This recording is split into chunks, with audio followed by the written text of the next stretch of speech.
अब मैं तेरे को बताता हूँ दूसरा जो मॉडल हमारा है। दूसरे में क्या है ना, एक मार्केट प्रोफाइल है बंदा, ये वो बंदा है जो बोल रहा है 5 कंपनी से बात कर रहा है, उसमें से हमारी भी कंपनी एक हो सकती है या फिर मेरा वेंडर भी हो सकता है। अब मेरा वेंडर क्या करेगा ना, सपोज यही एवीसॉफ्ट है ना। अब इसका बंदा तो है नहीं, ये क्या करेगा, मेरे पास इसके इंटरव्यू लगवाएगा, ठीक। और अगर ये सेलेक्ट हो गया तो ये इसको क्या करेगा, अपने या तो अपने बेंच पे लेगा या तो इसको मेरे बेंच पे लेगा, ठीक। अगर ये अपने बेंच पे लेगा तो ये वापस से रेट कार्ड वाला मॉडल हो गया, अगर यहाँ पे चले गया तो ये वापस से रेट कार्ड वाला मॉडल हो गया। और अगर यहाँ गया तो हम लोग इसको बोलते हैं कमीशन मॉडल बोलते हैं, या फिर हम लोग इसको बोलते हैं प्रॉफिट शेयरिंग वाला मॉडल, ठीक है ना। उसमें क्या होगा कि ये जो बंदा है ना, ये आके बैठ जाएगा मेरे पास, मेरे बेंच पे। तो अब क्या होगा, इसका मैं इसको बिठा लूँगा और मैं इसको बोलूँगा भाई कि इसकी सैलरी भी मैं दूंगा। तो सपोज वही वही पुराना वाला एग्जांपल लेते हैं। अब मैंने क्या किया, 0.75 इसकी सैलरी थी, वो मैं इसको दे रहा हूँ, ठीक। और एवीसॉफ्ट ने बोला भाई मेरा कमीशन 0.25 वो दे, तो मैं इसको मंथली इसको 0.25 इसको भेज रहा हूँ, और बाकी मैंने इस बंदे को यहाँ पे कर लिया। अब देख मेरा जो पेपर वर्क है वो क्लियर हो गया, क्योंकि मेरा एम्प्लॉय हो गया, इनको खाली अपने कमीशन से मतलब है। जब तक मेरी बिलिंग चलती रहेगी मेरे क्लाइंट के साथ में, जब तक मेरा क्लाइंट मेरे को 1.5 लाख रुपये दे रहा है, तब तक मैं इसका 75,000 भी दे रहा हूँ और उसका 25,000 भी दे रहा हूँ।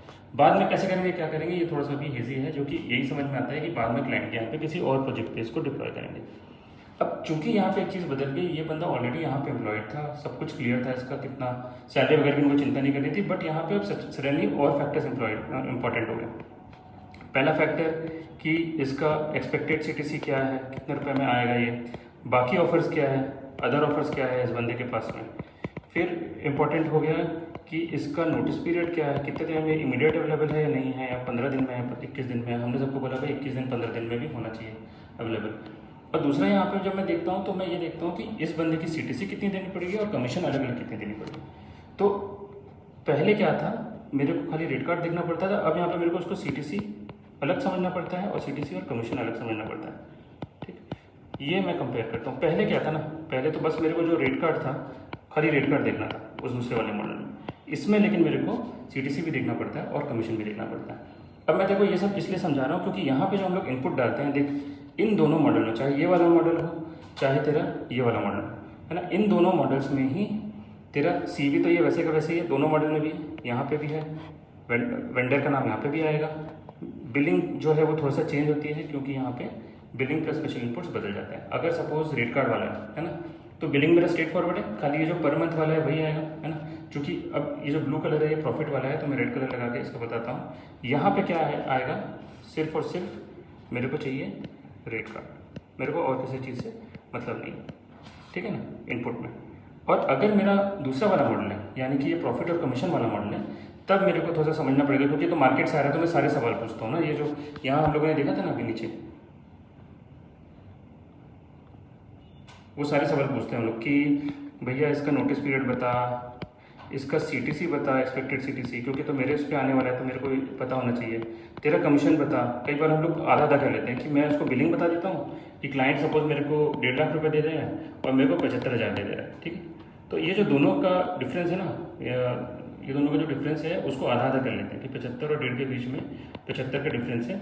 इसमें क्या होगा कि आधा रख लेगा 75 रख लेगा एक्सपो और आधा रख लेगा ये मेरा एवीसॉफ्ट, तो इसको प्रॉफिट शेयरिंग बोलेंगे। या फिर हम लोग को बोल सकते हैं कि नहीं मेरे को तो पर मंथ इतना चाहिए तो उसको पैसे देते हैं। तो मैं नोटिस पीरियड देखता हूँ, एक्सपेक्टेड सीटीसी देखता हूँ, कमीशन देखता हूँ, वो सारी चीज़ें देखता हूँ। फर्क है कि रेट कार्ड की जगह मैं एक्सपेक्टेड सीटीसी प्लस कमीशन वाला मॉडल दोनों देख के कंपेयर करना चाहता हूँ कि मेरे बिलिंग में बैठेगा नहीं। क्योंकि देख जो मॉडल है उसमें मेरा जो बजट है वो तो मैं 1.5 लाख मेरे को आगे से आ रहा है, अब इस 1.5 लाख में से मेरे को अपने लिए कमीशन भी बचाना है, तो मैं ये दोनों मिला के देखता हूँ उस केस में कि बैठेगा कि नहीं बैठेगा।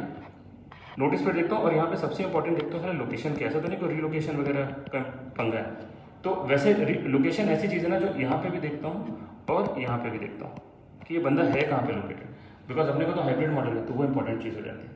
तो ये दोनों फर्क है मॉडल। सबसे बड़ा फर्क यही हो जाता है कि पैसा जब मैं देखना चाहता हूँ इस मॉडल में एक्सपेक्टेड सीटीसी और कमीशन दोनों देखना चाहता हूँ, और यहाँ पे सिर्फ मैं रेट कार्ड देखना चाहता हूँ ये वाले मॉडल में। तो ये है। अब अगर मैं क्विक देखूँ ना दोनों मॉडल में, है ना, ये वाला जो मॉडल है ना इसमें मेरे को पता है कमीशन मॉडल, अगर कमीशन सॉरी ये अगर मेरा कमीशन वाला मॉडल है तो जीरो मेरे को पता है मेरा रेट कार्ड 1 लाख रुपये जाएगा रेट कार्ड में, है ना, और मेरा प्रॉफिट जो है वो बचेगा 0.5 है ना। यहाँ पे मेरा प्रॉफिट कितना हो गया 0.5। और अगर मैं दूसरा वाला मॉडल लेता हूँ तो यहाँ पे अब मेरे को सारी चीज़ सोचनी है।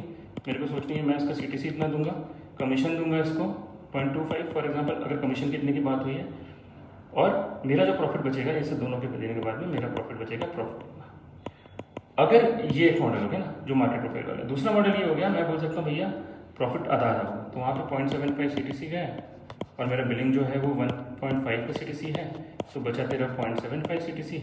तो इसमें से अब क्या है, एक्सपो रखेगी आधा विच इज़ 0.375 और मेरा एविसॉफ्ट जो है वो आधा रखेगा जो कि है 0.375।